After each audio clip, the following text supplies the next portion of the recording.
Hey, what's happening? How you doing? I missed you. I missed you too. Welcome to Game of Thrones, season 5, episode 1 premiere. The Wars to Come. So like I said last video, I had family in town. I had a wonderful time with them, and just showing them around LA and all that kind of stuff. So I am back, and it's double time because I only have 17 days left to get through 3 seasons, 5, 6, and 7. 30 episodes in 17 days. I gotta do tour days. That's what I was looking forward to. It was all in the plan. It's mental. So, a cold line that I heard earlier, he says, Varys, while he was talking to Tyrion, who had just climbed out of a cart after weeks, it seems like, with a perfect line in them. Like, come on, fam. You ain't had no barber in that cart. What are you doing? Trying to smuggle him. So Varys has escaped as well. They're at a friend of his, spot. So they're arguing, and Tyrion asks, he said, well, why did you help me? You're not my family. You don't owe me anything, so why would you help me? He says, I didn't do it for you. I did it for the realm. He says, I don't believe in favors. I believe the smart men have a part to play in the wars to come. Thought that was an interesting and cold line. So little Cersei opens up the episode. Little Cersei, the actress whoever played her is amazing. She was on the screen for a short time, but she was amazing. And she, saw the witch, which told her a fortune. And anyway, it opens, after that, it follows with big Cersei, present day Cersei, shaming Jaime for what he has done outside of their father's body. Oh, Tywin had them eyeball stones. I bet they shot that the season before that, because I'd hate to come back only for that season. I hate to come back for this new episode, be like, my body here, but I can't talk. Like, I just got to sit here with these stones on my eyeballs. And Cersei is at the funeral, looking around, talking to people. People are talking to her. She's not paying them any mind. She sees Marjorie, whispering something to her son's ear a little bit. Oh, so the cousin that was watching over Robert, he was like the squire or whatever. He's all religious, and he found medieval Jesus. And he has, he's walking around with like a sheet on now, with nothing under it, I guess. He kind of admits to killing Robert. He apologizes to him. He was like, I'm a different person now. So, interesting. I'm sure that has some legs, and we'll see that again.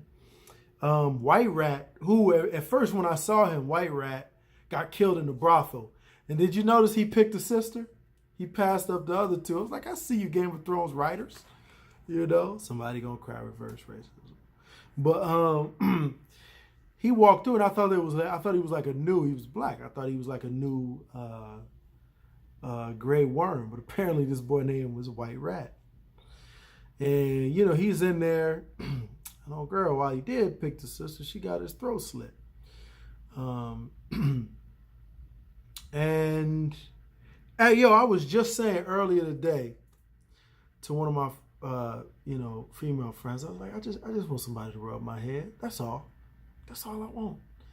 Is that too hard to ask? And this opens, and White Rat got, he didn't want sex from her. Which is interesting in the question they get asked later. He didn't want sex from her. He just wanted her to rub his head. And I guess she was singing too. And so it leads me later when Khaleesi finds out about this, after they dispersed the meeting, baby Holly asks Grey Worm, See, this woman, ooh, y'all some setup artists. She asked him, she was like, yo, they found White Rat in a brothel. And apparently a lot of the men go to brothels. Why do they do that? Like, why? Which really she was just asking, do you do it and did you know about it? Grey Worm was a G. He was like, I don't know. I don't even know. That's my dude. Why the hell you think I'm going to a brothel, baby Holly? What are you talking about? Same reason I wanted to see you washing yourself in the water, but buckyball naked. That's why men go to a brothel. That tension we feeling between us, what's going to happen when we finally touch, that's why men go. Stupid. So Jon is summoned by Stannis to try and convince the wildlings, the king of all outdoors, what up, Lex, to kneel, to take a knee. And eventually Jon goes. He was like, because they know that they like Jon and people respect Jon. And he was like, nah, man. The king was like, nah, man, I'm good. He was like, yo, I wish you well in the wars to come. He was like, but do what you got to do. And the red lady, who keeps making eyes at Jon, the red lady was like, all right, this is what, there's only one true God, there's only one true king. She douses him with fire, Well, she douses the platform that he's standing on with fire, and it starts to consume him and everybody. Finally, Jon can't take it. He walks away, shoots him in the heart, because he's like, I can't, I'm not finna watch this man burn. So the general, the one that they switched out, I think it's the same person now. Damn, thought they was gonna give me another general that stands with Khaleesi. They were having a conversation. She was like, I can't control the dragons. I don't know. He was like, a dragon queen without dragons is no queen. And so she goes to the dragon's lair, and it's pitch black. And I was like, I already knew it was going to be terrifying. And it was even more terrifying when the dragons start, brove the fire. And it illuminated the room, the scene, the screen. And it was even more terrifying than I thought it was going to be. They're huge now, so that's something she has to deal with. And I'm running out of time now. But that was about it, man.